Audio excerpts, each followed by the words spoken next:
Hello everyone. I would like to thank you all for coming to learn more about the Let Freedom Read initiative, where we will learn about a brief history of the beginning of books, an intriguing fact of the first notable book that was banned in the United States, as well as the volume at which books are currently being banned. Following, I will discuss the effects of modern day book banning in America and the importance of stopping book bans altogether. And in the end, we will see what solutions we can take to prevent book bans, as well as what we can do as a society to bring banned books back. Oscar Wilde once said that books that the world calls immoral are the books that show the world its own shame. And this is an eye-opening quote for me, because this could explain why some local governments attempt to ban books, even though we know hiding your shame is only going to end badly. Now, some of you may be asking, what exactly is book banning? Well, the book banning controversy describes that book banning is a form of censorship that occurs when private individuals, government organizations, or government officials remove books from libraries, school reading lists, or bookstore shelves only because some of their content, their ideals, or themes are not something that they agree with. And the earliest form of book banning can be tracked all the way to 259 to 210 BC, where a Chinese emperor killed all of the scholars only to control the narrative that was being written. And then he proceeded to burn all of the books in his kingdom.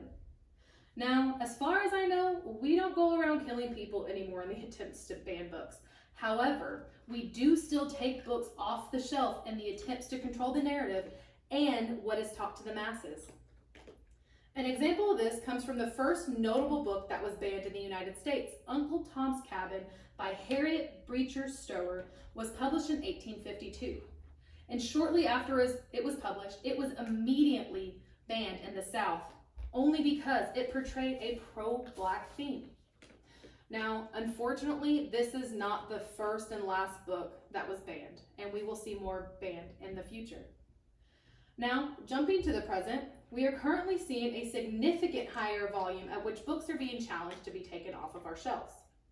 And in the New York Times article written by A.E. Harris and A. Alter, Why Book Ban Efforts Are Spreading Across the United States, they explain that in the fall of 2021, the American Library Association received an unprecedented 330 challenges of books that need to be taken off. And even Christopher M. Fyon, the executive director of the National Coalition Against Censorship, said he has not seen this level of challenges since the 1980s. So what's different now? Well, for starters, modern books that are targeted cover issues like race, gender, and sexuality. And these targeted books include representation for many minoritized groups. The LGBTQ+ and people of color communities are a small example. And there is already a lack of representation for these groups in literature.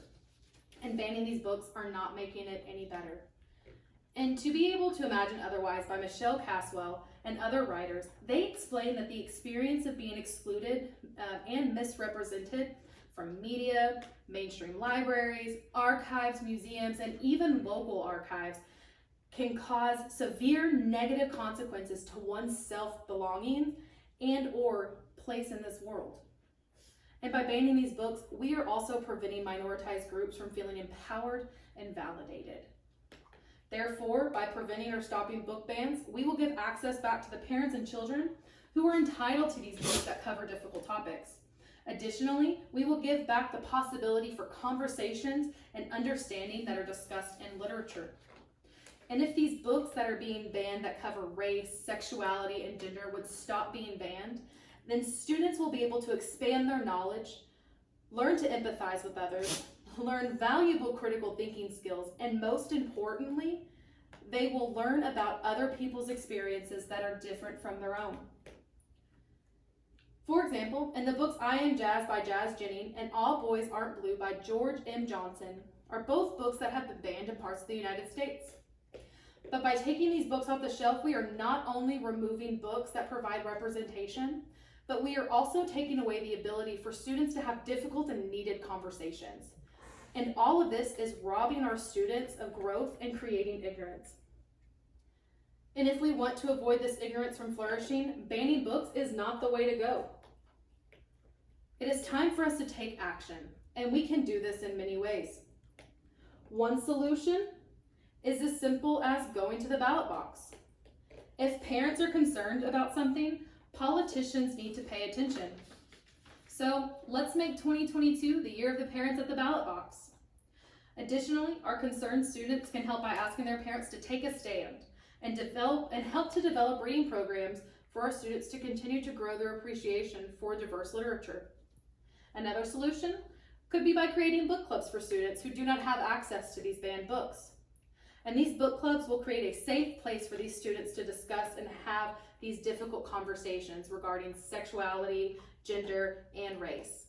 And a main requirement of these book clubs will be to, 1, include banned books, and 2, to make sure that these books provide representation for all groups. And our final solution is our simplest one yet.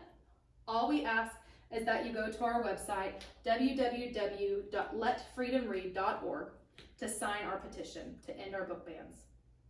And by signing our petition, you are not only going to help bring attention to the negative effects that banning books has caused, but you will also help us in grabbing the attention of our local representatives.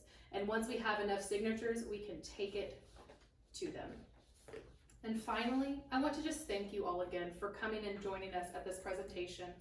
And to let you know that if you'd like more information, feel free to go to our website at www.letfreedomread.org. Thank you.